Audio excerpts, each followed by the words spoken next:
foro líder de la televisión en Honduras. Frente a frente con Renato Álvarez. El tema del día es presentado por Cementos Ultracel, calidad garantizada.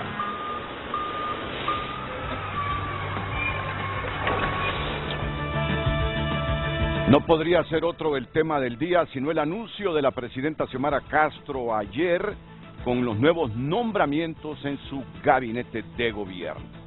Este tema lo vamos a abordar, así como ya el anuncio oficial de la exsecretaria de Finanzas que aspirará a ser la candidata presidencial del Partido Libertad y Refundación. Por eso, la primera pregunta, ¿alguien podría competirle a Rixi dentro de Libre por la nominación presidencial de ese instituto político? Se la repito, alguien, vamos con la primera, ¿podría competirle a Rixi dentro de Libre por la nominación presidencial de ese instituto político? Vamos con la segunda. ¿Hay suficiente democracia interna en el partido de gobierno para disputarle la candidatura a la poderosa exministra de Finanzas? La segunda interrogante. Preguntas para debatirlas, al igual que los cambios dentro del gabinete de gobierno. El tema de hoy aquí en Frente a Frente. El tema del día fue presentado por Cementos Ultracel, calidad garantizada.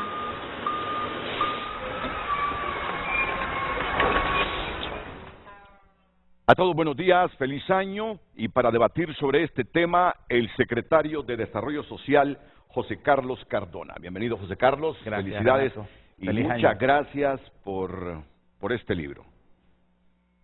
Miren ustedes. Jorge del Valle Mateu, obras de José Cecilio del Valle.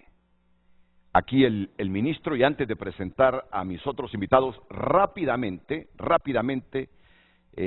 me habla de este proyecto que su secretaría ha emprendido para masificar la lectura a través de libros baratos en el país. Donde ven, 150 lempiras. Obras de José Cecilio del Valle y así otros proyectos que en la editorial que José Carlos Cardona ha fundado dentro de la Secretaría de Desarrollo Social ya se están editando. Si nos hablas, por favor, brevemente, José Carlos. En un minuto, pues el mandato de la Secretaría es atender poblaciones vulnerables y pobreza, y una de las cosas que se suele decir es que los pobres no leen, lo cual no es cierto.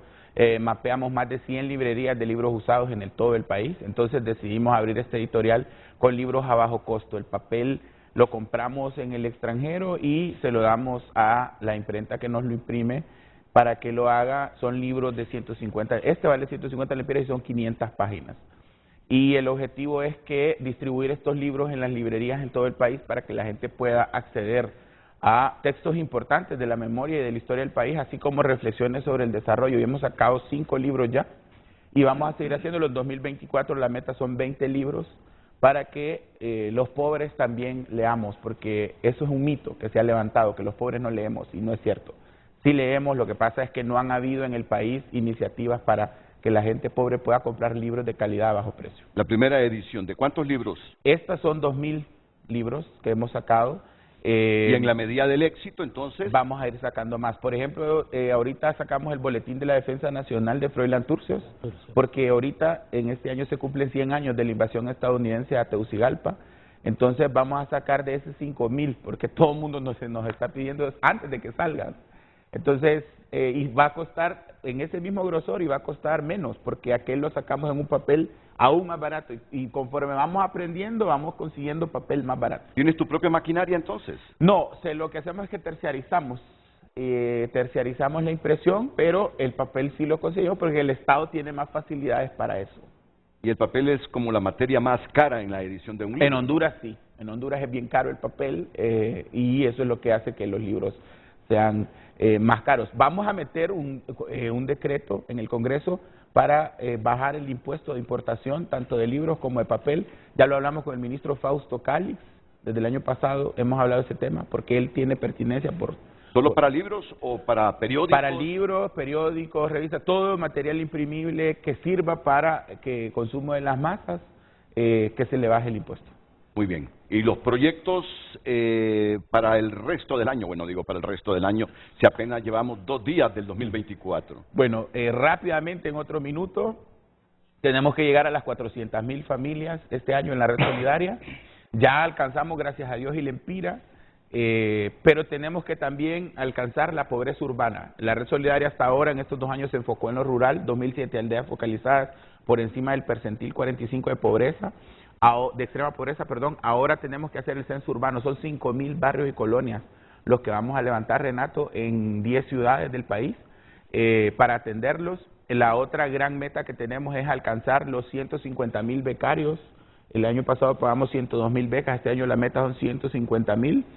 El Hospital Materno Infantil de Santa Rosa de Copán, que está con fondos externos del BID en la red solidaria, el 20 de enero ponemos la primera piedra, y 4 salas neonatales, la del Materno Infantil, Juticalpa, Comayagua y Choluteca. Entonces, esas son las metas que tenemos. Plan Crecer, un plan para atender a 100.000 madres solteras en los primeros 3 años de infancia en las aldeas de la red solidaria. Y Cedesol, con la merienda escolar, queremos este año dar un salto hacia ver si le presentamos a la presidenta la propuesta de la ración fresca. Muy bien, muchas gracias. Mira que me envió un mensaje Nelson Ávila, que es invitado mío, ya lo presento, diciendo que los minutos de José Carlos Cardona se componen de 300 segundos. Gracias. Importante información. Y muchas gracias. Bueno, José Carlos me ha traído un ejemplar que me lo obsequia, pero me trajo 4 ejemplares más. Quiero iniciar este año diciéndoles a las primeras 4 personas que seguramente viven en los alrededores del Centro de Noticias Televicentro, que lleguen aquí a nuestro edificio, el Centro de Noticias Televicentro, que está al lado del Coliseo Nacional de Ingenieros, que los primeros 4 tendrán opción a un libro, a este libro. Miren qué belleza. Obras de José Cecilio del Valle. Los primeros 4 que lleguen, le pido a Katia Machado, mi asistente, por favor, que ya realice todo el procedimiento respectivo para que la Guardia de Seguridad facilite a las primeras 4 personas. El libro incluye también una biografía que hizo Ramón Rosa. Sí. Lo pusimos como anexo ahí. Muy bien. Sí. Y Valle. yo se lo voy a entregar personalmente. Me alistan, por favor, un micrófono dinámico para entrevistar en un minuto a las primeras 4 personas que lleguen. Seguro que si llegan más, José Carlos me va a decir, Renato, te los envío por la tarde, los otros libros, para que se los demos quizá a las primeras 10 personas. A las primeras 10 personas. 4 que se van a hacer entrega aquí presencialmente y 6 en el transcurso del día porque no tenemos los ejemplares aquí. Presento a don Nelson Ávila, ex aspirante presidencial del Partido Libertad y Refundación, un conocido economista. Nelson, bienvenido, feliz año, que sea un año exitoso el 2024. Igualmente, como lo han sido gracias. Los años previos en su vida. Muchas gracias, y aprovecho para felicitar por esta iniciativa de este libro. Yo sí creo que en nuestra nación nos hace falta el conocimiento sobre la memoria histórica, y esa memoria histórica en realidad solamente puede ser conocida a través de iniciativas de esta naturaleza. Yo sugeriría que se publicase también el manifiesto de David, de Morazán, dado que muchas de las personas desconocen exactamente el alcance de alguien que, a diferencia, por ejemplo, de Bolívar, un gran también escritor, el Manifiesto de Cartagena, la Carta de Jamaica, escrita esta segunda en 1816. El Manifiesto de Cartagena fue después de la traición de la Primera República, lo escribe en 1812, y lo que es el discurso de Angostura, 1819. Es importante poder conocer esas piezas, al igual que, como digo, el Manifiesto de David. Pero ¿por qué hago esta comparación? Porque Morazán murió optimista. Un asesinato con características de magnicidio, en mi opinión el primer magnicidio que se hace en Centroamérica, pero exhorta a la juventud, como dice, a que imiten mi ejemplo de cuando habla precisamente de transformar esa nación. Para él la nación era Centroamérica, ¿no es cierto? No era solamente Honduras, era Centroamérica, antes de dejarla abandonada en la anarquía en la cual desgraciadamente hoy se encuentra. Parece que fue escrita ahora en el 2023 por Morazán, pero eso significa que él es optimista. Claro. Le está diciendo, en tanto que Bolívar, por todas las traiciones que recibió inclusive de sus principales generales, ¿no es cierto? Estamos hablando de Santander, por ejemplo, uno de los principales generales de él, y dice, he arado en el mar. Eso significa un pesimismo, y entonces la exhortación también, los poemas de Juan Ramón Molina, sí, es importantísimo que los jóvenes y todos podamos darle a él toda esta juventud y también otros de mayor edad. Talento hondureño. ¿Cuántos años tenía Juan Ramón Molina? ¿33 o menos de 33? Cuando murió tenía 33 o 33. 33 años. Máximo, sumamente joven. Presento a Wilfredo Méndez y con él inicio el debate ante estas preguntas que de nuevo las repito. ¿Alguien podría competirle a Rixi dentro de Libre por la nominación presidencial de ese instituto político? ¿Hay suficiente democracia interna en el partido de gobierno para disputarle la candidatura presidencial a la poderosa exministra de Finanzas? La respuesta inicial, ya de inmediato, con don Wilfredo Méndez. Feliz año. Con usted iniciamos, Wilfredo. Feliz año, don Renato. Muy contento de estar aquí con nuestros compañeros panelistas y enviarle también un mensaje de esperanza a nuestra población, ¿verdad? Que, como dicen las abuelitas, la esperanza es lo último que se pierde y esos que pierden la esperanza se van del país. Y desafortunadamente siguen saliendo más de 100 personas diarias del país, 133 personas que dicen aquí no hay que hacer y la esperanza se perdió. Y por lo tanto es un país en el que también desafortunadamente se nos van los que están estudiando en nuestras universidades a cursar maestrías, doctorados y no regresan. Entonces realmente la tragedia no la hemos logrado detener de las causas que impulsan que la gente se vaya, porque son causas expulsoras. El país se ha comprometido con Naciones Unidas a través de los Objetivos de Desarrollo Sostenible para poder detener esas causas que expulsan a nuestra gente. Pero también hay otros compromisos importantes, como los que se han firmado con Estados Unidos, México y Canadá, para poder establecer una estrategia de que haya un nivel de atención a estas poblaciones a través de el empleo, a través de mejor atención en salud, un sistema de transporte público que sea decente, ¿verdad? Aquí donde la gente se sube y a diario la asaltan, pero también los temas de seguridad, para que la gente pueda desarrollarse y pueda vivir bien. Sigue siendo caótico escuchar la semana pasada de mi hermano en San Pedro Sula, le roban su teléfono y dice que ya no le están robando los teléfonos porque un marero se subió al bus y dijo, señores, nos hemos dado cuenta que están robando en esta zona, nosotros vamos a garantizar la seguridad. No puede ser eso, don Renato, a estas alturas seguimos nosotros con esos niveles de control territorial de sectores que le causan un daño a la población. Entonces yo creo que la población hondureña, a pesar de esta adversidad, pues tenemos que ir buscando las cosas positivas, para ir buscando los centros donde nos sintamos bien, y me refiero el seno familiar, ¿verdad? Los amigos que en positivo uno puede ir construyendo, la solidaridad entre todos y venciendo algunas y desaprendiendo algunas cosas que nos han enseñado mal. Yo he estado en un año de reflexión, por eso no he estado mucho al ojo público y aparezco hasta ahora, pero con la conciencia de que lo que he aprendido malamente lo tengo que desaprender. Por ejemplo, el odio y el rencor. En el mundo de los derechos humanos, cuando uno va creciendo en esos ambientes de mucho dolor, de mucha tristeza, esa acumulación de dolor y tristeza, cuando ve los desaparecidos, cuando ve las situaciones infrahumanas en que vive la población, otro tipo de situaciones, también hay algunos liderazgos negativos que le van infundiendo un odio y un rencor y se va transformando no en búsqueda de justicia, sino de rencor. Es decir, tenemos que buscar justicia pero sin odio, sin rencor, y ahí esos elementos que tenemos que desaprender para buscar una sociedad justa, pero en las líneas de la convivencia, en las líneas del Estado de Derecho que tenemos que aprender a respetar y aprender a ser demócratas, porque creo que ese es otro factor, don Renato, para ir ya entrando en las preguntas que usted hace. Suele ser increíble para mí, en esta experiencia política, de haberme encontrado recientemente, pasadas las elecciones, con señores muy bien formados académicamente, de las ciencias sociales y de las ciencias económicas, con un nivel de intolerancia frente al posicionamiento democrático que uno puede tener. Somos libres en nuestras ideas y mientras no causemos daño a otra persona, ese derecho tiene que respetarse. Y en ese sentido no es mi enemigo aquel que piensa distinto a mí, ¿verdad? Entonces me resultaba a mí increíble encontrarme personas muy formadas académicamente con una posición de intolerancia.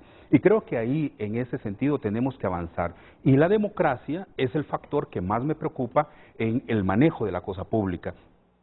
Aquí hay una segunda pregunta sobre la situación interna del partido. Pero es que usted me ha dicho algo que yo quiero rescatarlo en este inicio de año, en este primer programa de Frente a Frente. Lo que ha dicho usted es una autocrítica. He estado, dice, 365 días aislados de los medios de comunicación, haciendo mis propias reflexiones, y nos dio a entender, como suele suceder con cualquier ser humano, que acumuló algunas conductas que al final de este periodo de tiempo en que ha estado usted reflexionando y haciéndose una autocrítica, ha llegado a la conclusión que no son correctas para su salud mental, para su salud emocional. Y dice, me he propuesto eliminar el odio, el rencor, acumulado después de tanta lucha por hacer valer los derechos humanos. Correcto. Y cuando uno es activista de derechos humanos y mira que las cosas no van como uno quisiera, pues intenta hacer justicia de otra forma y acumula esos sentimientos, esos prejuicios de rencor y odio.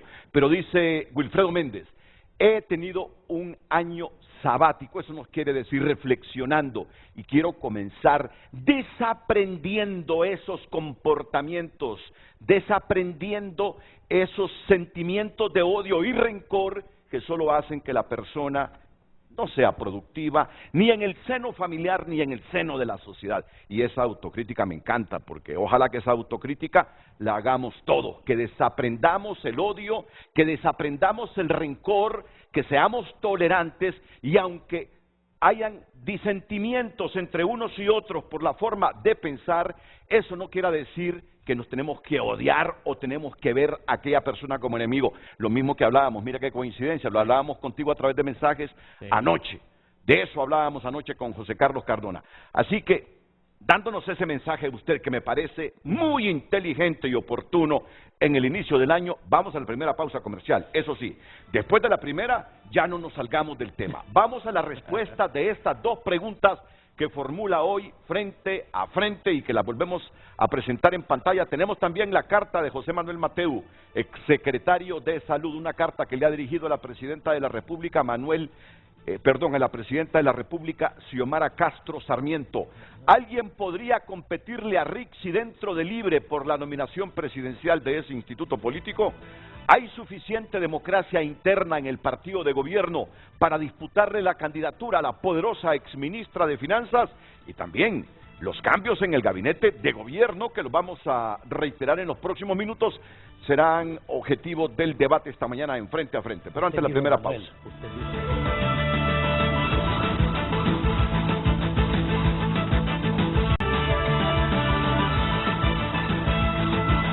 Bueno, no perdamos tiempo porque miren que ya llevamos 49 minutos del programa, cara. Estuvo la cadena de la Presidenta Xiomara Castro. Comienzo con Nelson Ávila respondiendo a estas preguntas que formula Frente a Frente esta mañana. Bien. Yo felicito a cualquier persona que en realidad asume el desafío de enfrentarse en la cuestión política, pero que actúe como político. Yo le di a usted en su oportunidad una copia de un libro que escribí ya hace 12 años sobre poder y política, y traté de hacer un esfuerzo de análisis desde el siglo V antes de Cristo y el concepto de la política. Es en ese tipo de política que yo entiendo. ¿Qué es la política? La política es una ciencia y un arte de gobernar para desarrollar las sociedades, para crear civilización. La política jamás fue concebida para tener un poder personal o crear dictaduras o al mismo tiempo para dividir las sociedades. Al contrario, es en ese contexto que yo entiendo la política. Yo la felicito a la compañera Rixi Moncada por tomar esta decisión. Y más allá de la felicitación, ¿alguien podría competirle a Rixi dentro de Libre por la nominación del partido en este momento? Claro que sí. Vea, yo tengo una tesis. Todas las candidaturas apoyadas por grupos oficialistas sobre todo de 3 partidos políticos, son percibidos como corresponsables por el pueblo, son percibidos como corresponsables por su situación caótica en la cual todavía se encuentra Honduras. O sea, el oficialismo del Partido Nacional la vez pasada perdió, ¿no es cierto? Bueno, va a continuar perdiendo. Lo que yo lamento es que aquellos corresponsables del atraso ahora se pretenden perfilar también como alternativa en nuestro país. ¿Y por qué ocurre eso? Podemos hablar después. Segundo punto, cualquier candidatura oficialista del Partido Liberal también va a estar condenada también a ello, y también dentro del Partido Libre, y también dentro del Partido Salvador. ¿Por qué? Porque el pueblo los está percibiendo, reitero, como acuerdos entre ellos, y el pueblo no observa que en su esencia se han resuelto sus problemas fundamentales. Ese es el primer punto. Entonces, ¿que pueden competir? Pues claro, ahí también nosotros vamos a competir, pero un enfoque transpartidario. Nosotros creemos, y ya lo hemos dicho, y en este programa suyo, que hay necesidad de unir al pueblo para transformar la nación. Y para transformar la nación y unir al pueblo, usted debe tener una mentalidad también, como decía aquí el amigo Wilfredo Méndez, en donde debe primar más bien la tolerancia, la democracia, el respeto al otro, la consideración de que todos somos iguales. En consecuencia, yo sí creo, con respecto a la primera pregunta, claro que sí, y yo espero que se llegue hasta el final dentro de toda esta propuesta, sin los cambios que a veces ocurren. Ahora, estamos claros que todos los oficialismos controlan, estos 3 oficialismos fundamentalmente, controlan los instrumentos electorales. Por eso, controlan el Registro Nacional de las Personas, controlan el Consejo Nacional Electoral, controlan el Tribunal de Justicia Electoral, que es por medio de los cuales se han legalizado los fraudes que se hacen en Honduras desde las primarias e internas, que es donde se imponen las candidaturas presidenciales de diputaciones y de corporaciones. por eso la segunda pregunta se la formulo a Wilfredo Méndez y luego entramos con el ministro de Sedesol, José Carlos Cardona. ¿Hay suficiente democracia interna en el partido de gobierno, Wilfredo, para disputarle la candidatura a Rixi Moncada, tú crees? Sí.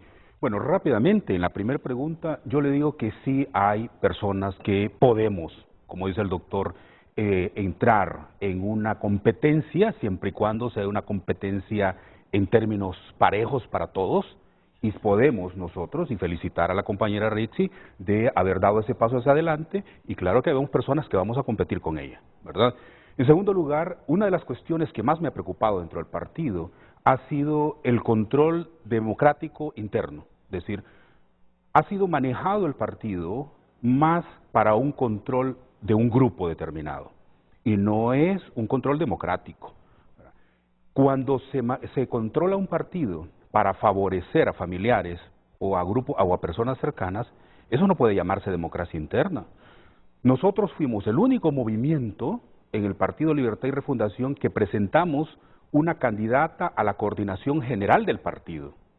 Y nosotros fuimos señalados de muchas cosas feas, vistos mal dentro del partido, señalados de traidores, como que nosotros no queremos el partido. Si nosotros, mire, don Renato, nosotros estuvimos en las calles permanentemente desde que se dio el golpe de Estado, permanentemente, luchando por la defensa de los derechos humanos de todos. Nosotros representamos al gabinete del presidente Zelaya y al propio presidente Zelaya ante los organismos internacionales de derechos humanos. Entonces, cuando uno mira cómo se maneja el partido, dice, yo no trabajé por un partido que se ha manejado de una forma antidemocrática, donde las reglas claras no existen, donde no podemos competir para la coordinación general porque un sector, entonces hay todo un ataque de odio y de rencor en contra de ese grupo. Bueno, incluso los candidatos presidenciables. Cuando yo miré a Nelson, creo, y Russell participaron como candidatos presidenciables, creo, en la primera, ¿verdad? Sí. Yo me sorprendía, yo fui candidato a alcalde en esa primera, me sorprendía, don Renato, del odio y del rencor de aquellos que no eran de un sector determinado, que hoy se llama oficialismo. Y yo cuando asumí la precandidatura presidencial en el partido decía, por favor, cuando venga otro precandidato, apláudanle, estén ahí con él, no lo vean con odio ni con rencor. Otro candidato oxigene el partido. democratiza el partido. No tenemos por qué verlo con odio y con rencor, es decir, solo porque hay una candidata que sea del oficialismo, no significa que es la candidata que toda la base del partido beneficie, ¿verdad? O que haya un posicionamiento único, no lo es. Entonces yo diría, don Renato, en este tema de la democracia interna del partido, que se debe democratizar el partido a lo interno. Deben existir reglas claras. Nosotros participamos en una condición desigual en la elección interna, porque usted me está hablando de la democracia interna del partido, en el cual no sabíamos cómo íbamos a participar nosotros en el proceso. Y cuando mandamos a la Coordinación General una solicitud para que nos dijera cómo íbamos a participar y en qué condiciones, porque no queríamos que la foto del coordinador en ese momento apareciera 3 veces y nuestra candidata una sola vez, y que después hiciera una sumatoria en total y nuestra candidata quedara en desventaja, nunca recibimos información. Entonces, el partido debe democratizarse. Si nosotros entramos en las mismas condiciones que participamos en la elección pasada, sencillamente lo que va a haber es una imposición y un control interno. Y no vamos a tener la posibilidad de una participación que realmente sea igualitaria, en la que todos tengamos las condiciones iguales de participación y no de grupos de privilegio. Creo que si nosotros no tenemos dentro del Partido Libertad y Refundación la democratización suficiente, mucho menos entonces cuando hagamos gobierno. Por eso se presentan serias fallas en los procesos de comprensión, por ejemplo, en la conformación de los poderes del Estado. La población le dio un mandato claro a la Presidenta de la República, pero en el Congreso le dijo, aquí hay una distribución distinta, aunque a mí no me guste, pero esa es la democracia. Pero si yo tengo una actitud antidemocrática y lo manejo a mi antojo, donde solo mi grupo tengo que favorecer, y no me importa si ese grupo es altamente eficiente para que dé los resultados del Estado, entonces sencillamente esos son los indicios de cómo se va a gobernar el país. Yo sugiero, finalmente, que haya un proceso en el cual los precandidatos a la presidencia de la República en Libertad y Refundación se sienten o nos sentemos cuando tomemos las decisiones necesarias y que veamos cuál va a ser las reglas claras de participación igualitarias dentro del partido en la próxima contienda interna. Bueno, que sean sometidos a debate público. Yo exigí que todos los candidatos presidenciales se nos presentase públicamente, sin agenda previa, qué era lo que pensábamos hacer sobre la nación. Porque si usted va de candidato presidencial, claro, porque sabe lo que tiene que hacer en educación, en salud, reducción de pobreza, lucha contra la inflación, etcétera, etcétera, etcétera. Creo que todos escuchamos que tanto Wilfredo Méndez como Nelson Ávila nos han dicho hoy que sí van a participar en el proceso electoral interno del Partido Libertad y Refundación. Ambos lo han dicho. Yo con una visión en la cual la estructura política en Honduras hace que primen los intereses partidarios, y partido etimológicamente significa división de la sociedad, ¿no es cierto? Pero el enfoque nuestro es crear las condiciones para una coalición amplia. ¿Que es posible dentro del Partido Libre? Bueno, vamos a poder discutirlo. Fuera del Partido Libre hay necesidad de que pensemos en esa amplia pero entonces, coalición. don Renato, permítame un minutito por lo que ha dicho el doctor, para hacer también una aclaración, o más bien para ampliar un poquito, antes de que el ministro intervenga. Nosotros hemos creído firmemente en una gran coalición de liderazgo multipartidario, de buenos líderes políticos en distintos partidos, también dentro del movimiento popular y social, lógicamente, del sector académico, el mundo empresarial, incluso el mundo espiritual. Nosotros tenemos que generar ese proceso de encuentro del mejor talento en el país. Si no lo hacemos así, entonces la situación se va a volver a repetir, donde hay controles unilaterales que no favorecen al país. Entonces nosotros también en esa visión de participar plenamente dentro del Partido Libertad y Refundación, pero bajo la concepción de trabajar en una gran plataforma política. Ya empezamos a hablar con varios líderes, ¿verdad? Yo como me di este tiempo, pero el año antepasado yo ya me acerqué a algunos líderes políticos principalmente y académicos para poder buscar esa convergencia política y que ojalá pues nuestro partido en ese plano democrático y de participación efectiva que lo mandan nuestros estatutos, nuestro ideario, pues posibilite ese encuentro para que los gobiernos no sean unilaterales, sino que sean... Ok. Igual que Nelson, ya sea dentro o fuera del Partido Libertad y Refundación, en el caso suyo. Sí, señor. Sí. Muy bien. Pues vale la pena esos insumos porque así el ministro José Carlos Cardona tiene más elementos para reflexionar. Después de haber escuchado a Wilfredo Méndez y a Nelson Ávila, ¿qué cree el ministro?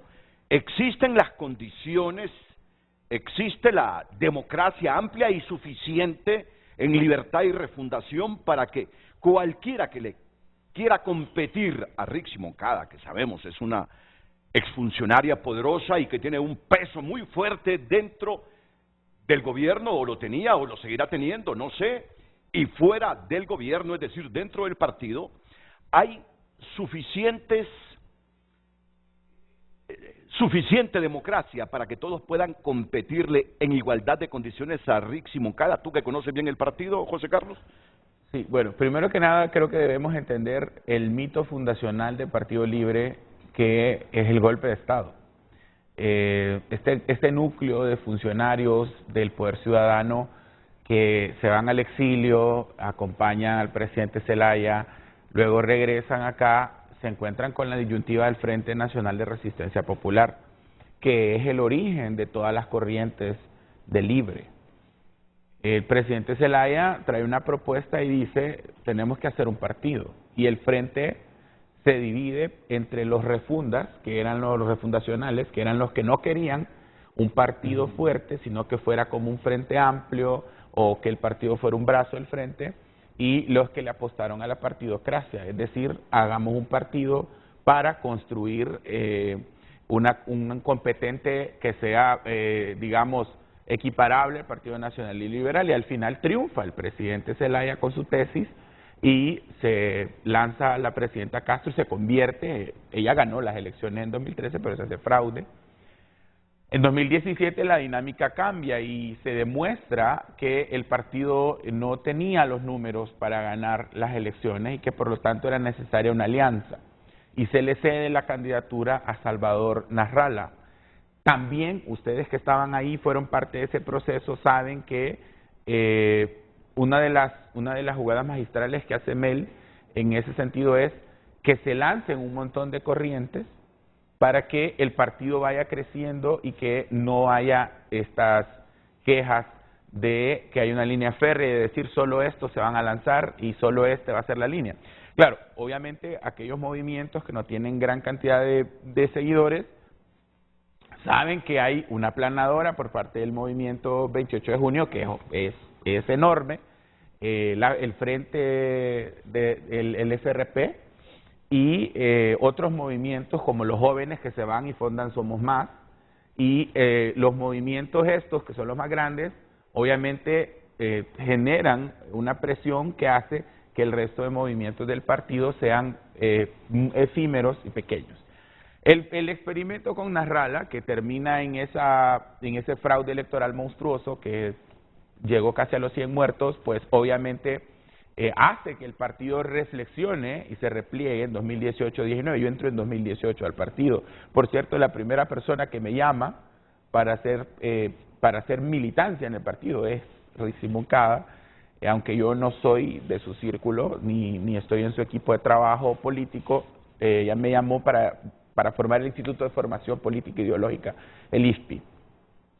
Entonces, en 2020 se abre la convocatoria y salen 9 corrientes. Ahora es distinta la dinámica, ahora somos un partido en el poder, y los partidos en el poder generalmente se cierran.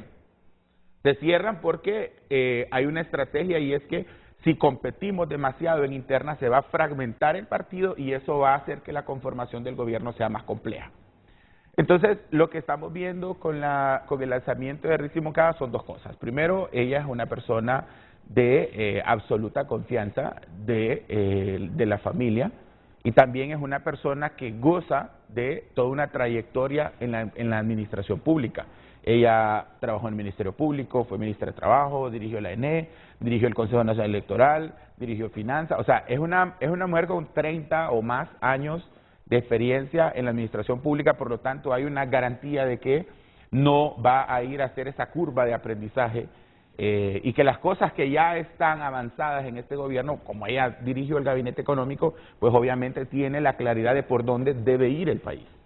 En ese sentido, aparentemente hay una narrativa de que su candidatura es incontestable y que no hay que buscar para más.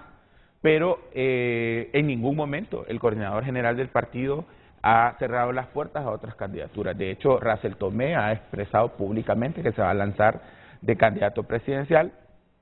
Acá tenemos al doctor Ávila y a Wilfredo diciendo que ellos pues están haciendo los análisis y conversando con otros sectores. De hecho, ya en la elección pasada, Wilfredo, luego de las internas, apoyó a Yanni Rosenthal en el Partido Liberal.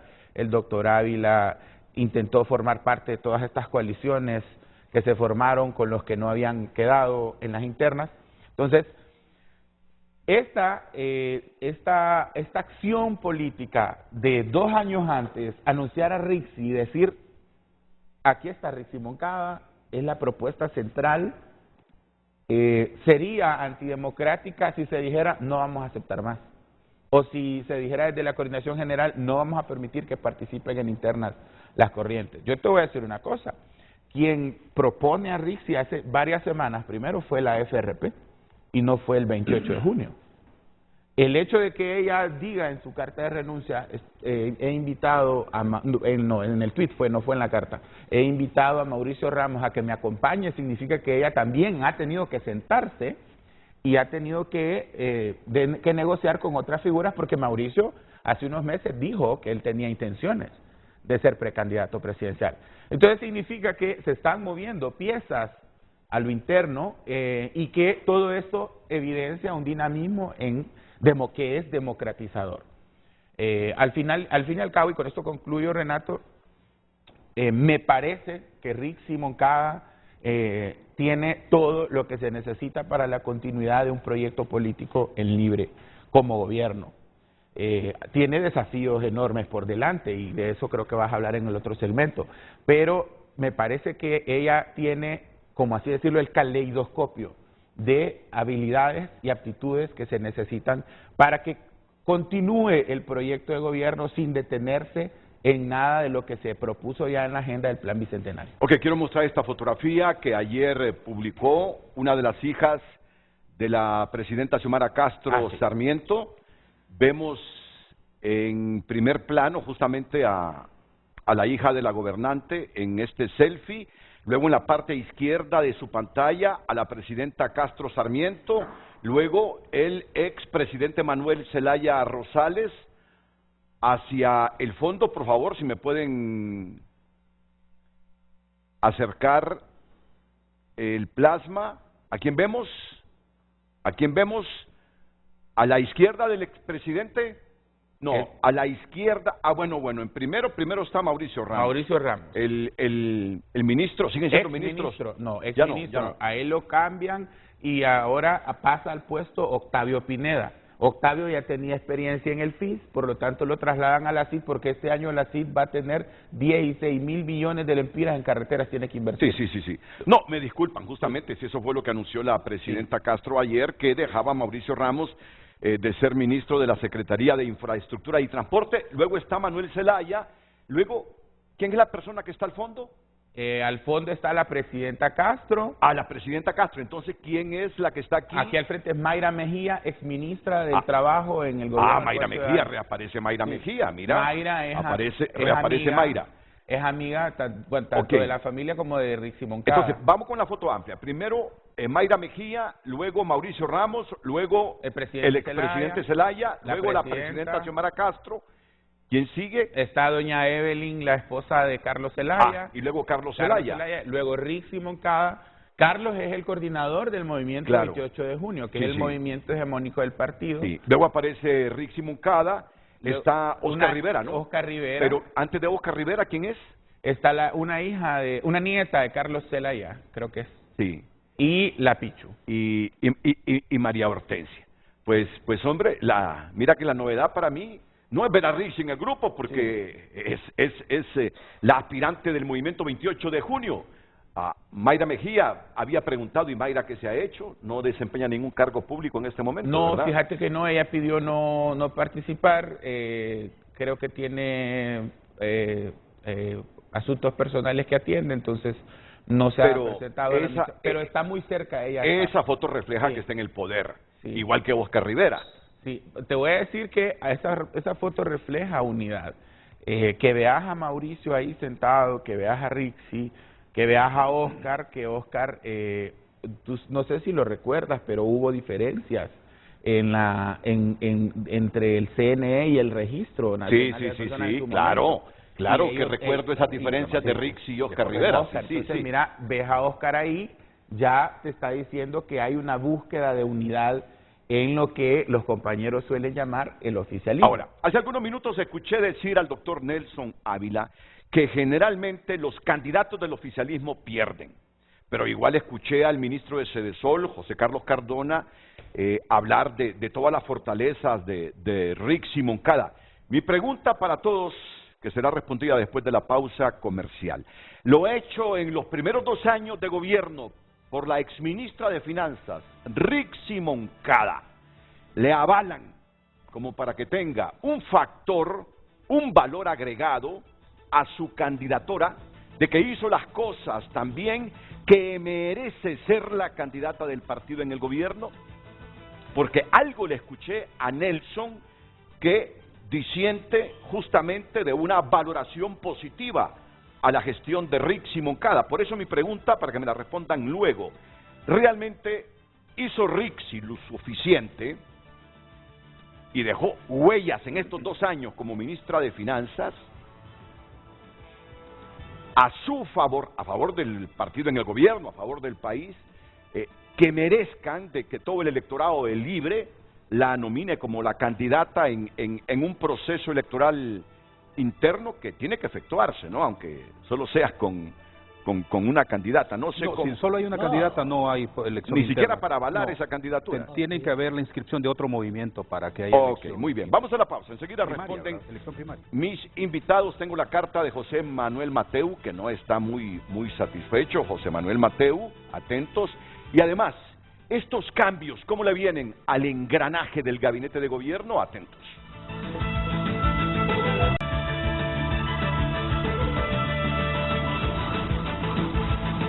Bueno, no perdamos tiempo, porque tiempo es lo que nos va a hacer falta en este frente a frente, el 1 de 2024. Nelson. 3 cosas. Primer punto. Juan Orlando nos demostró algo, entre otras tantas cosas, y una de ellas es cómo se debilita un partido del gobierno desde el poder. ¿Me explico? Y parece que en mi partido está ocurriendo lo mismo. O sea, se ha debilitado el Partido Libre desde el poder. Haga usted una encuesta y usted observará que la cantidad de personas que dicen pertenecer al Partido Libre no es superior a cuando se asumió. Es más, me atrevo a decir, es sustantivamente inferior. ¿Por qué? Por infinidad de hechos, por actitudes, decisiones, verdaderos impactos. Hablo más de impactos que de resultados, me explico, que son cosas diferentes. Y también por el método y estilo de gobierno y método y estilo de conducción del partido. Yo he tratado de enfrentar en el ámbito de las ideas, no en el ámbito personal. Porque en realidad quien enfrenta, como decía muy bien el amigo Wilfredo, quien en realidad enfrenta sobre la base de la persona significa que no tiene argumentos filosóficos o políticos y no puede debatir. Ese es el primer punto. El segundo punto, Rixi no es economista y los problemas fundamentales de Honduras se dan en ese plano, me explico. O sea, usted para financiar una economía pasa inexorablemente por generar todas las condiciones de riqueza. Hasta este momento no se ha hecho transformación de las 7 políticas macroeconómicas fundamentales que tiene que modificarse simultáneamente, me explico. Segundo punto, yo le escribí a la presidenta Xiomara Castro a una semana de haber asumido para que se considerase, incluyendo a Rixi, y ella sí me respondió, para que se negociase la deuda de Honduras. Son 20.000 millones de dólares aproximadamente, y nosotros pagamos 140 millones de lempiras por día, producto de... Vamos a ver, ¿cree usted que estos 2 años... No se ha hecho esa negociación fundamental, no existen datos para demostrar en cuánto disminuyó. Pero se habla bien de ella desigualdad por en algunos vida. sectores. He leído Perdón, hoy algunos no, es un artículos problema personal. en el sentido que logró un acuerdo con el Fondo Monetario Oh, sí, Internacional. Sí, llegar a acuerdos con el Fondo Monetario Internacional no es tan complejo, me explico. Lo complejo es transformar la sociedad en el marco de un verdadero proceso de transformación, reitero, de lo que determina la generación de empleo, lo que determina la generación de riqueza, lo que determina la reducción al mismo Vamos a ver, tiempo mi de pregunta, por los 2 años que ha estado al frente de la Secretaría de Finanzas, ¿usted no se atreve a decir que Rixi Moncada, en caso de ser electa por su partido y por la población en general, podría ser una buena presidenta del país? Lo digo a través de cómo piensa el pueblo, no reúne todos esos requisitos. Vea, para todo esto también, vea, para ser presidente de una nación, usted debe haber generado también un largo recorrido en lo que yo diría el conocimiento geopolítico y al mismo tiempo con la comunidad internacional. En nuestro caso hemos invertido 30 años trabajando para las Naciones Unidas, BID, Banco Centroamericano de Integración Económica, para conocer un poco cómo funciona y cómo funcionan otros gobiernos. He trabajado para el África, para América Latina, etcétera, etcétera, pero también desde los Estados Unidos, trabajando en Washington y en New York, y me he dado cuenta exactamente que el enorme problema de los países nuestros es cuando se ponen personas que responden a un interés intrapartidario y no necesariamente a un interés de la nación. ¿Ese es el caso de Rixi para usted? El caso de ella, en mi opinión, es también del tipo de personas que no reúnen las posibilidades de ser votadas por todo su partido y no tienen las posibilidades de que fuera del partido puedan votar por ella. Y de lo que se trata es no ganar unas primarias internas, sino que ganar unas generales. ¿Será difícil para Rixi, difícil para Rixi conseguir la candidatura del Partido Libertad y Refundación o no? Vea, si lo vemos desde la perspectiva oficialista y cómo se manejan los fraudes en nuestra nación, pareciese que no sería relativamente difícil, pero le diré, yo más bien por eso le deseo a ella que llegue hasta ser candidata precandidata. ¿Unifica Rixi, cree usted, unifica Rixi o divide en función de lo que hasta el momento se le conoce a ella como funcionaria y como dirigente política? Espero que pueda unir a su grupo. Bueno, con eso lo dice todo. ¿Qué piensa Wilfredo Méndez? 2 cuestiones, don Renato. Primero, que hay una elección interna en la que hay que participar, una elección primaria es lo correcto, y una elección general. La abogada Rixi no solo va a ser evaluada por su gestión, por la gente dentro del partido cuando la vote, sino también por la gestión general de gobierno, que va a ser evaluada en la elección general, y ahí nosotros como partido la tenemos más difícil, ¿verdad? Porque recuerde que cuando hay un gobierno pésimo se trata de sacarlo a toda forma, y desafortunadamente en algunas ocasiones se manda un gobierno peor cuando se sacó uno malo. Entonces, en este sentido, creo yo que tuvimos la fortuna de que hubiese una votación masiva para enviar a un partido nuevo para que pudiera gobernar el país, aunque muchos de sus actores son de los viejos actores políticos del país que no cambiaron mucho en su comportamiento. Entonces creo que esos 2 elementos van a privar mucho, el tema interno y la elección general, pero la gestión de gobierno va a influir mucho en esa votación. Luego, a lo interno del partido hay una cuestión realmente desastrosa en el tema electoral político. En la elección pasada le dejaron a los que mandan en los partidos que tomaran las decisiones de que quedara quien quedara en el Consejo Electoral. Es decir, a Libre le dijeron, usted haga lo que quiera, ponga los diputados que quiera, en una elección primaria, usted ponga los alcaldes que quiera, estaban solitos en su granjita haciendo lo que querían, ¿verdad? Al Partido Liberal le dijeron lo mismo y el Partido Nacional hizo lo mismo. ¿Por qué? Porque habían 3 representaciones electorales. Mire, don Renato, lo caótico de ese momento mayor hubiera sido que existiera un 4º participante electoral. ¿Cómo hubiesen definido o decidido? En otras palabras, esa repartición que se hace en el Consejo Nacional Electoral, es decir, contradice completamente una participación realmente democrática, auténtica y que se respeten los resultados electorales. Entonces, ese es un gran problema que nosotros tenemos que enfrentar y buscar los mecanismos. Sí. Ahora, el asunto, don Renato, es que hay un momento en que todo esto rebasa el vaso.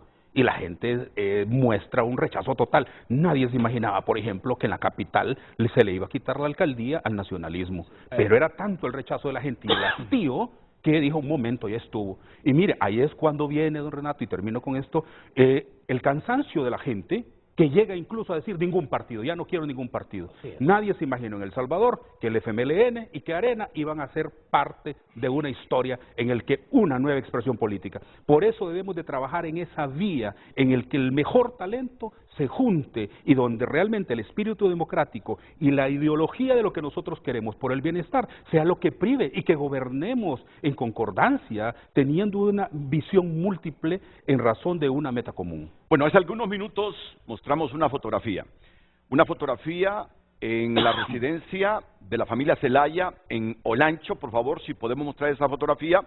Y nos decía el ministro de Sedesol, José Carlos Cardona, que esa fotografía refleja unidad.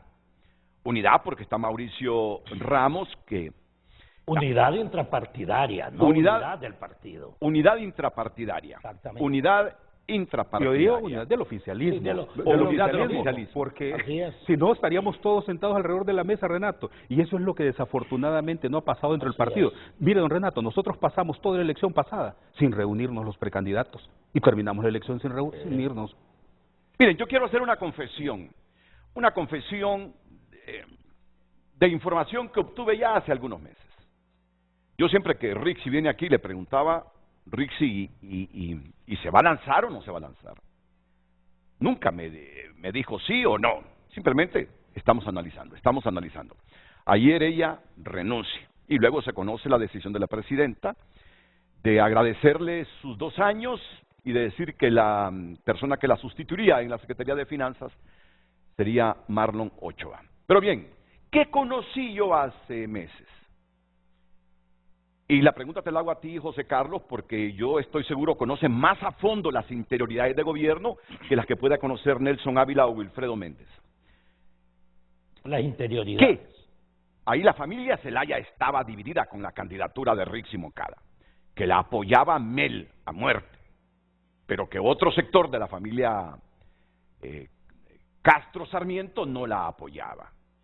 Alguien me dijo hace unas semanas que la tardanza para que Rixi se decidiera o dijera sí hace algunas semanas, sí voy a luchar por la candidatura del partido, era precisamente que no gozaba de la simpatía de la presidenta Xiomara Castro para que fuera la candidata del Partido Libertad y Refundación. Eso lo conozco desde hace varios meses, diría yo.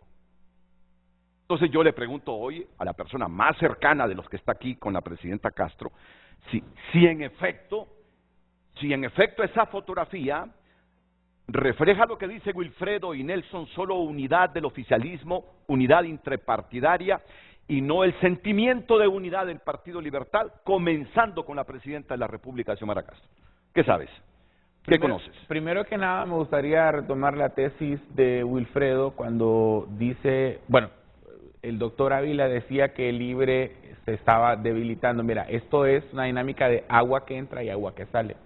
Hay mucha gente que puede que esté resentida dentro del partido, pero el partido ha crecido orgánicamente porque ahora un montón de gente quiere ser de Libre, porque nadie, como dijo Ramos Soto, nadie es perro estar en la llanura, ¿va? Entonces todo el mundo quiere pertenecer a esta fuerza que está en el poder. Así que yo creo que orgánicamente el partido sí está creciendo y va a seguir creciendo. Número 2, retomando la tesis de Wilfredo, yo diría que los mecanismos para la construcción de un partido democrático ya están y existen dentro del Libre, en el sentido de que el Libre todo el mundo tiene un asidero y una cabida, no es como el Partido Nacional, que si vos te desvías un poquito te mandan al ostracismo y te corren, como pasó con Rolando Barahona, el diputado de la bancada nacionalista.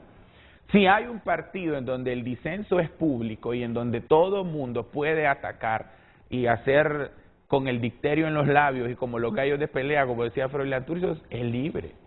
Entonces, no hay un partido que sea más democrático en este país que Libre en ese sentido, Y en el otro. Ahora bien, en ese sentido, perdón, y en el lo otro. Don Carlos, pero perdón, una Y en el cuestión otro ahí. sentido. Y la expulsión que hicieron de Jorge Cálix y los diputados por boca de la propia presidenta Zelaya, mira, de la propia presidenta lo que Xiomara, pasó ahí es que estábamos en las horas más álgidas y se amenazaba la construcción y la sostenibilidad de un gobierno que tenía propuestas de país específicas para las cuales necesitaba respetar los acuerdos que se habían hecho. O sea, la acción de expulsar a los calixtos se da en el sentido de aleccionarlos para que entendieran cuál debía ser su rol. Se había hecho un acuerdo y se tenía que respetar. ¿Cree usted que Jorge Calix fue a negociar con el Partido Nacional sin antes no haber sido autorizado por su autoridad correspondiente? Yo le voy a decir una cosa. A mí me parece que Jorge se adelantó en su carrera política. Siento que hay cosas que él debió esperar. Todos tenemos un tiempo, eso está hasta en la Biblia. Y se notó que había una desesperación por controlar ese Congreso Nacional y eso obviamente era un acto desleal hacia el proyecto que se estaba buscando construir y hacia la agenda de una presidenta que ni siquiera había sido investida en el cargo. Entonces, la acción fue un acto de lo que suele llamar Pierre Nora y otros autores democracia radical, ¿verdad? O sea, se les torció el brazo para que se dieran. Y gracias a eso se pudo instalar un Congreso que, es cierto, la derecha y los enemigos de nuestro proyecto político dicen que es ilegal, la Junta Directiva y Redondo, pero goza de la simpatía de quienes están respaldando las acciones de este gobierno. Ahora bien, vamos a contestar tu pregunta. Bueno, habría que preguntarle a la familia Zelaya quiénes estaban a favor y quiénes en contra de la abogada Moncada. A mí me parece que el mensaje de la presidenta ayer evidencia que ella sí está contenta y conforme con la idea de que Rixi se lance. En toda la trayectoria del gobierno, en los consejos de ministros, la presidenta le ha agradecido siempre por el trabajo que hizo de manejar el gabinete económico como lo hizo y del enorme trabajo de devolverle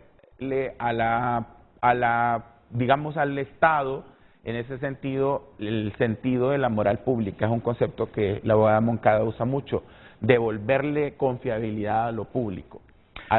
Leí algo de Carlos Flores esta mañana en la tribuna en que uno de los méritos de Rixi es haber terminado con ese montón de cajas dispersas de sus fideicomisos y haber convertido una caja única. Digo, yo solo me hago eco de Carlos Flores y los méritos que le achaca Rixi. Lo que dice el ingeniero Carlos Flores, él tiene toda la razón, porque la Constitución de la República lo demanda. Exacto. Sobre la caja única. Esa es la Ahí otra quien cosa. violentó Esa es fue la otra cosa. Mira, a veces se la ha juzgado de ortodoxa y se la ha juzgado de radical, porque la Biblia de la abogada Moncada es la Constitución de la República.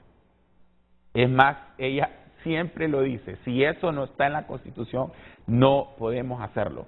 Y ese respeto irrestricto a la Constitución de la República, entre ellos no a la reelección, apagó por completo las narrativas de que nosotros íbamos a hacer una constituyente al solo llegar al poder.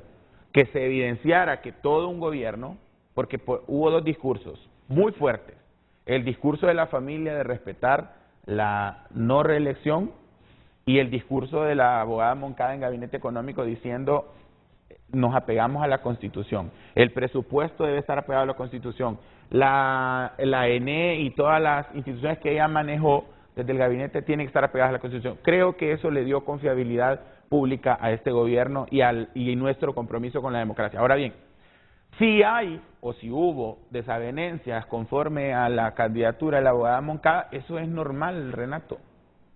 O sea, dicen los gringos, tienen una frase, dice, nadie confía en todos los caballos que envía al derby de Kentucky, ¿no? Todo el mundo tiene que tener un caballo favorito y otros dicen, puede ser este, puede ser el otro. Lo que hay en Libre es que, más allá de la familia Zelaya, es difícil encontrar figuras aglutinantes, que ese es el gran desafío que tenemos. Una figura que aglutine a todos, como lo hicieron en su momento Manuel Zelaya Rosales y la presidenta Xiomara. ¿Se facilita en Libre el surgimiento de esos liderazgos o tú crees que no es fácil? Que es cerrado el camino ahí. No es fácil porque hay que recorrer lo que recorrieron ellos dos. Mira, solo han habido 3 parejas presidenciales en la historia de América Latina.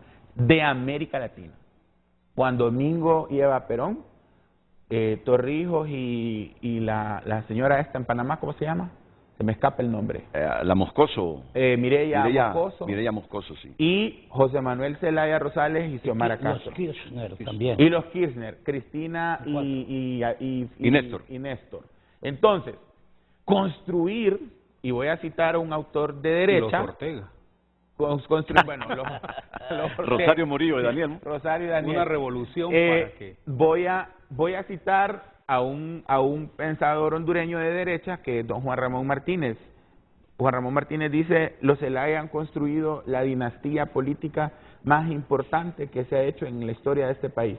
Claro, a él le molesta, ¿verdad? Lo dice con molestia, pero lo ha escrito varias veces. Yo no suelo leer columnas, pero leo la de él. Porque es que todas las dinastías son antidemocráticas. Es uno de los últimos hombres del siglo XX y lo leo por eso, porque ya está, obviamente, hay 80 años en su vida. ¿Escuchaste lo que dijo Nelson? Que todas las dinastías son antidemocráticas. No es cierto, eso no es cierto. Sí, no claro es cierto, sí. no es cierto. Doctor, yo lo respeto mucho y le voy a decir por qué no es cierto. Dígame. Si la dinastía política, vaya, usemos esa categoría de Juan Ramón Martínez, de los Zelaya, fuera antidemocrática, entonces aquí no estaríamos jugando el ruedo democrático. No se ha podido aprobar una reforma tributaria porque los Zelaya creen en la democracia. No se ha aprobado el presupuesto en diciembre porque los Zelaya respetan la democracia. No se nombró, no se obtuvo mayoría en la Corte Suprema de Justicia porque los Zelaya creen en la democracia.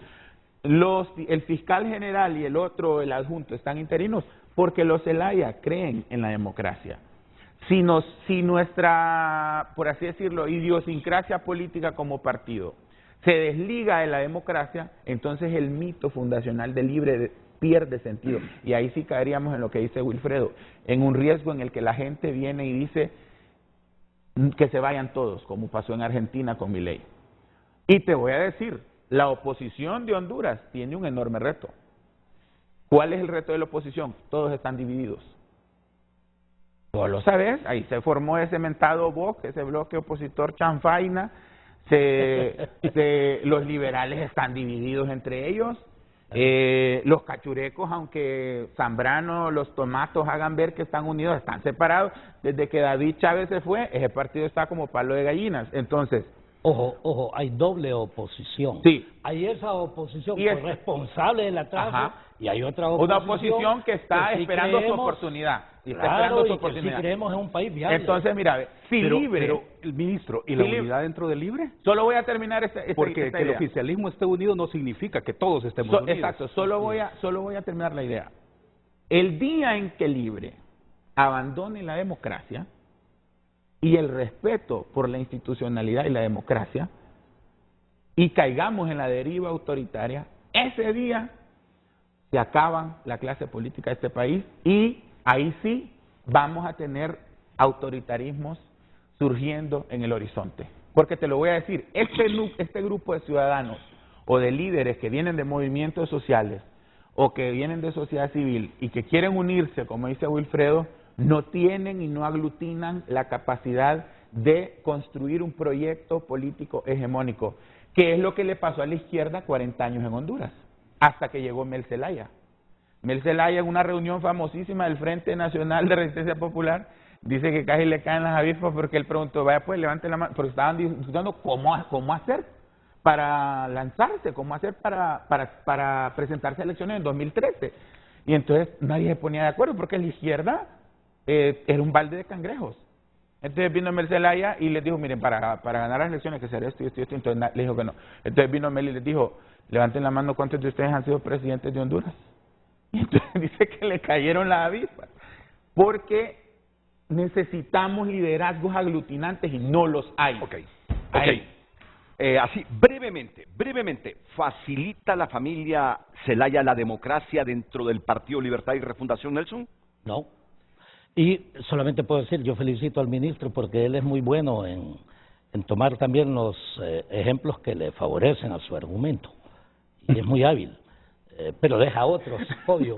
Y yo no me voy a referir a ello. Lo único que puedo decir, vea, más allá que todo esto, yo acepté, yo no sabía cuál era el objetivo de la reunión de hoy, ¿verdad? Del programa. O sea, yo partía más bien del principio de que vamos a hacer propuestas de solución por el problema fundamental que ocurre en nuestra nación. Y he dicho, el desafío fundamental es desarrollar Honduras más allá de un pensamiento único, dominante o hegemónico que ha querido imponer el narcoestado, me explico, lo impuso y lo quieren imponer también otros dentro de otra perspectiva. Y aquí hay que respetar el pueblo. Y la verdadera democracia, amigo ministro, yo creo que también ocurrió con el movimiento del compañero Wilfredo Méndez. Honduras Libre. El dinero, en realidad, del partido solamente sirvió para favorecer a los movimientos oficialistas de nuestro partido. Hubo fraude en las primarias e internas, que a nosotros nos reconocieron que hayamos sido la segunda fuerza, sí, pero no fue ese porcentaje el que sacamos. Eso está claro. Ahora bien, en la historia reciente, también nosotros ganamos en el 2013, o sea, el Partido Libre ganó el 2013, la coalición o la alianza que se hizo con Salvador también se ganó en el 2017. ¿Y quién fue presidente? Juan Orlando Hernández. ¿Cómo lo sabemos? Por la institucionalidad de los Estados Unidos. Los Estados Unidos dice que Juan Orlando no ganó ni en el 2013 ni en el 2017. Entonces, pregúntese, ¿y por qué fue presidente entonces en el 2013 y en el 2017?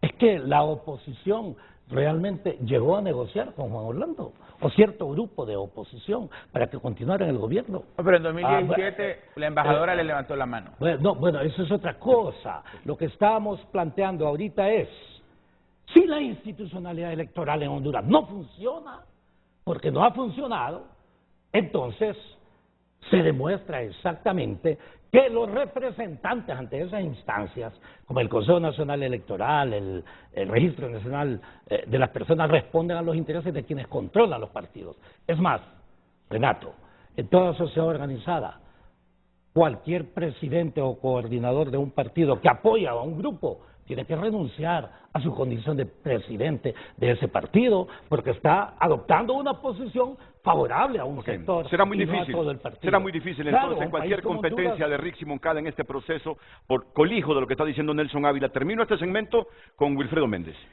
Mire, don Renato, podríamos, con lo que el ministro Cardona ha dicho de la democracia, hablar bastante, ¿verdad? Porque lo que está pasando en el Congreso no es democracia, ¿verdad? Es decir, ahí las cosas, yo pensaba antes, en los gobiernos anteriores, que la votación en el Congreso era cuestión de números.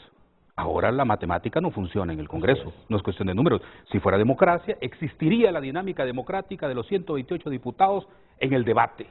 No es que es democracia, porque mientras no tenga el fiscal que yo quiero, entonces no hay sesión en el Congreso. Eso no es democracia. Pero podríamos hablar más, ministro, porque el tiempo no nos va a dar. Pero hay otro elemento muy importante, también citando al ministro. Mire, la historia se genera por aquellos hombres y mujeres que la desafiamos. Si yo vengo y acepto el hecho de que hay una dinastía que se impone, tomando las palabras que usted habla de Juan Ramón, ¿verdad? Que escribe muy bien, ¿verdad? Eso no lo puede negar. Pero, aunque uno no comparta algunas opiniones de él, pero mire, si nosotros nos quedamos en eso, entonces, ¿qué estamos haciendo nosotros como personas? Nada, no vamos a generar cambio. Como le digo, entonces no hubiera pasado nada de lo que pasó en El Salvador si no llega el desafío frente a los partidos hegemónicos. Igual que no, aquí no hay nada que hacer en Libre porque hay una familia que tiene el control total y si esa familia no bendice a uno, entonces no hay nada que hacer. No, pero, yo no puedo aceptar eso. Pero es que va más allá de eso, No, Wilfredo. por eso. No, pero ministro, pero escúcheme, para yo a tener un poco de tiempo frente a ustedes, si nosotros aceptamos eso, entonces el desafío nuestro no existe. Y para lo que trabajamos, para lo que luchamos, para lo que soñamos en las calles, no era un partido para una familia.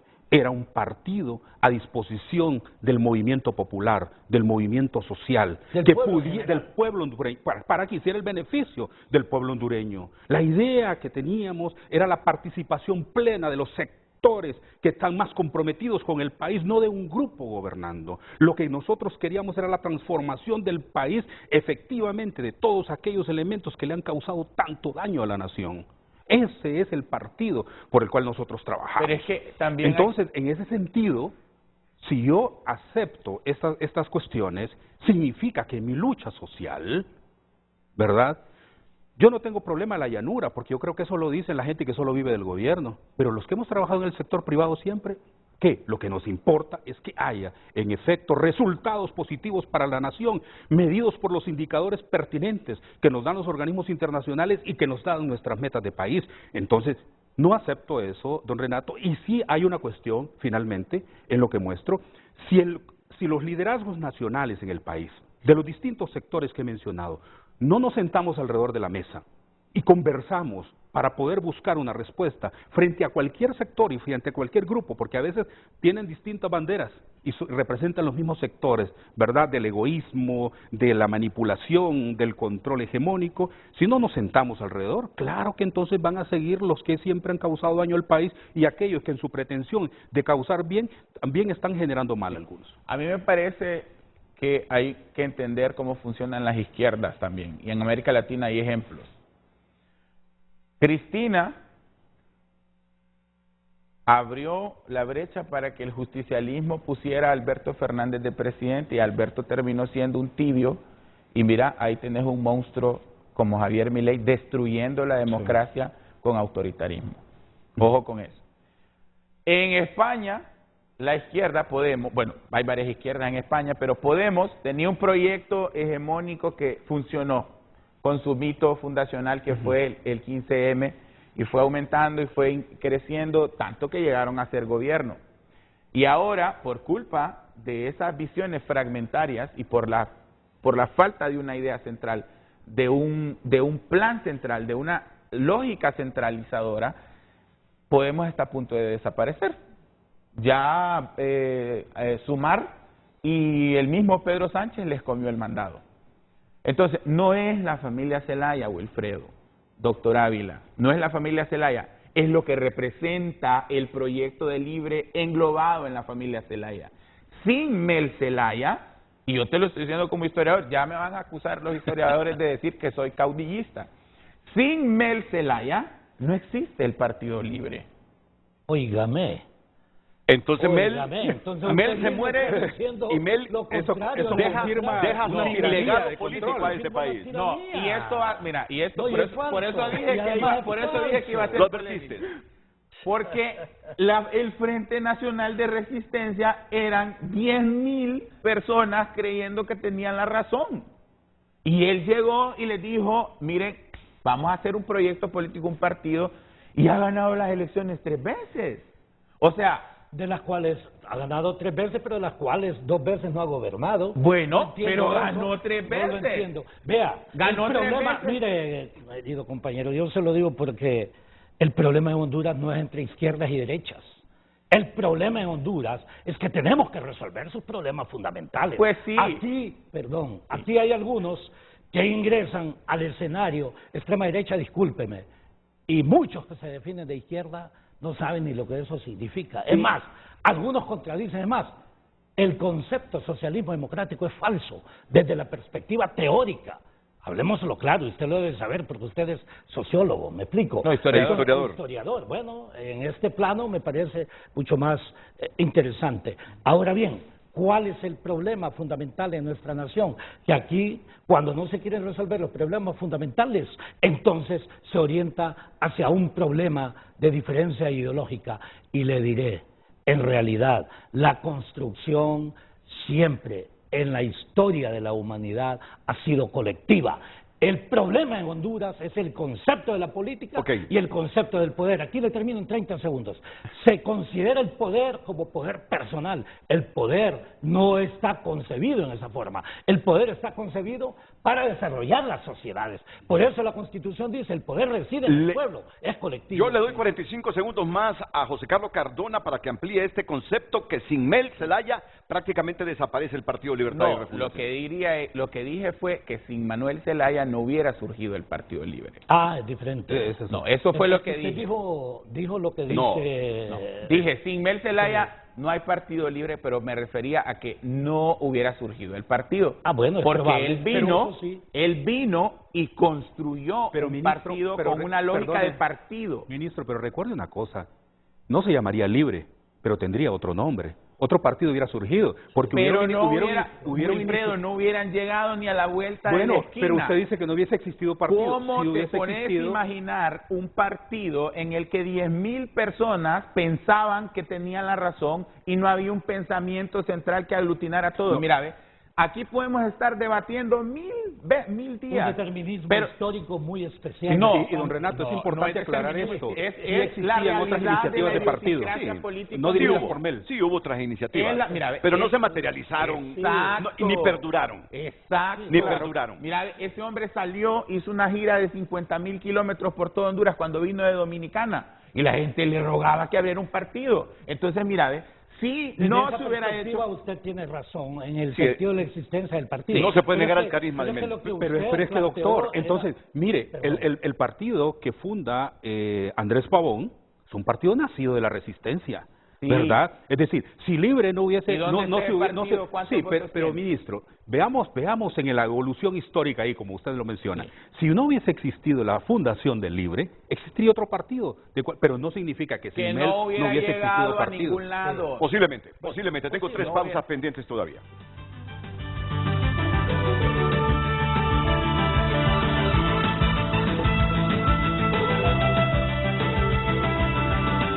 Miren, no nos va a quedar tiempo de entregar a las 10 personas estos libros, ya, porque estamos a punto de terminar el programa.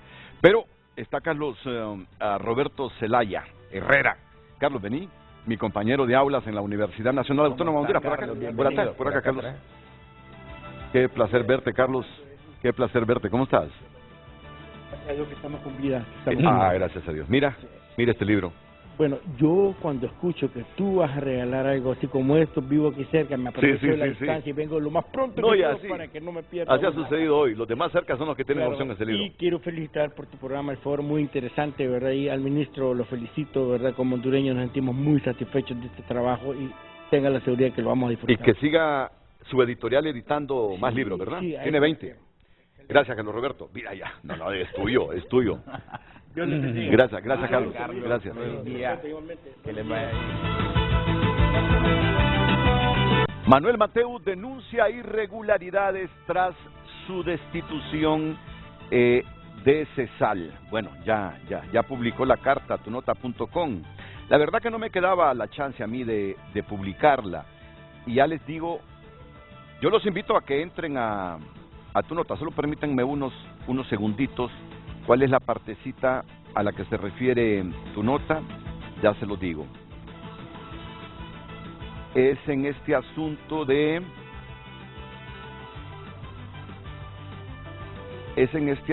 ya se lo digo. En este momento se lo digo. Pueden ustedes correr ahí para que la gente vaya leyendo. Me tardé. Cuando se improvisa se cometen estos exabruptos. Vamos a ver. Aquí está. Ya se lo digo.